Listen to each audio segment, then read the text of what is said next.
மரியாதை இல்லாத வீட்டுக்குள்ள நான் வர மாட்டேன். இது வரைக்கும் என் வாழ்க்கையில ஒரு நாள் கூட ஸ்டேஷன் வாசப்படி மிதிச்சது கூட இல்ல. இன்னைக்கு இவ போலீஸ் ஸ்டேஷன் வரைக்கும் என்ன எடுத்துட்டு போயிட்டால. இந்த பாரு, இனிமே இந்த வீட்டுல ஒண்ணு அவ இருக்கணும் இல்ல நான் இருக்கணும். யார் இருக்கணும் நீயே முடிவு பண்ணிக்க. அவ பண்ண தப்புக்கு ஸ்டேஷன்லயே மன்னிப்பு கேட்டுட்டால, அப்புறம் ஏன் இதை பெருசுபடுத்துறீங்க? சிந்து ஏதோ தெரியாம தப்பு பண்ணிட்டா. அவளை பெரிய மனசு பண்ணி நீ மன்னிச்சிரு மகா.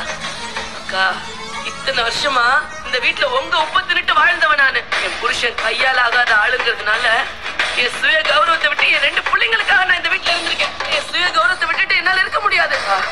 உங்க அம்மா ஒண்ணும் ஜடம் இல்ல, எனக்கும் சூடு சொன்ன எல்லாம் இருக்கு. என் சுயமரியாதை இழந்துட்டு என்னால இந்த வீட்டுல இருக்க முடியாது. சிவா, நீயும் என் கூட வந்திருப்பா.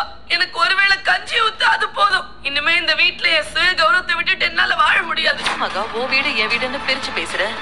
இது நாள் வரைக்கும் யாராவது உங்ககிட்ட அப்படி நடந்திருக்காங்களா? இந்த வீட்டுல ஒரு சின்ன குண்டூசி கூட எல்லாருக்கும் பொதுவானது.